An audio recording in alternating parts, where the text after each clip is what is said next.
right, the traditional way for throwing, or the way that I've always taught, is your basic rotation. You're rotating the knife as you throw it.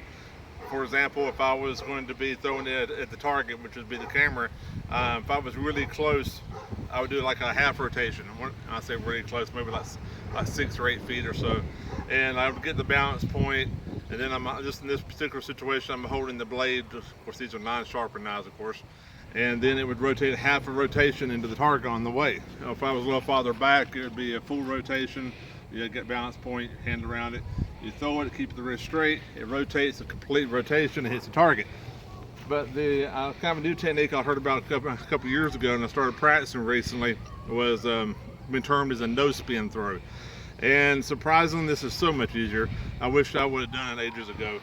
So for the no spin throw, one thing, you're holding closer to the end and you're using your finger to guide along the edge of it.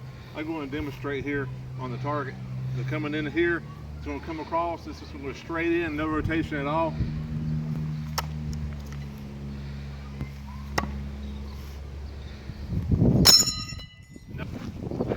Typically, with that distance that I was at there, I would have had to do like a half rotation throw. And I come in here, back up just a little bit.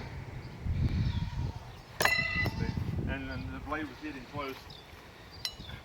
This isn't a technique, a video so much on that. There we go. So that was a half rotation. But back to this one here. Your finger on top, coming in across.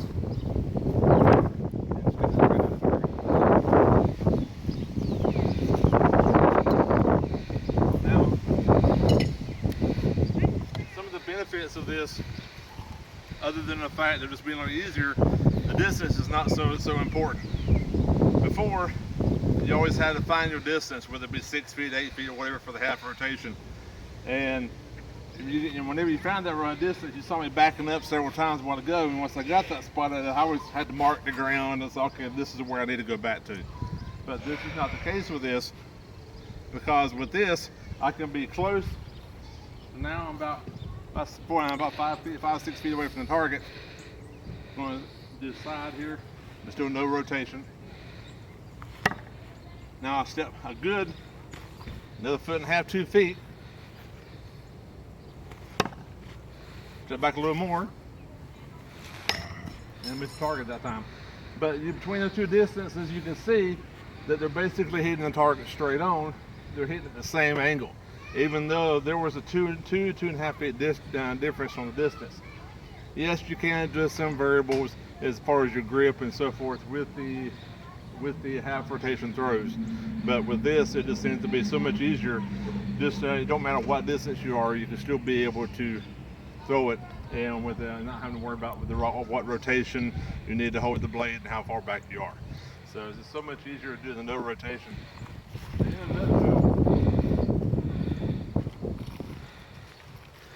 On typically the grip is this. You got this for your standard. You got the balance point. You grab it. So for the no rotation, my finger is actually sliding along the edge here. And as I come over, I'm actually flicking my wrist. Now I was doing it from the side. I find that a little easier. You can still do it from straight down too, but when you come in, you're sliding the wrist, sliding the finger across the top of it, and you're actually flicking your wrist, and that's actually pushing down on the back side to make it rotate slower, compared to if you just didn't do that at all, it would instantly start rotating as soon as it leaves your hand. So by doing this is actually pushing back, and it's just making it kind of, technically it is still spinning, it's just spinning so slow, it's almost like a no spin throw. And so that's why the distance is not so important. That makes things so much easier on being able to throw and have more fun for different angles and from different distances. That's it.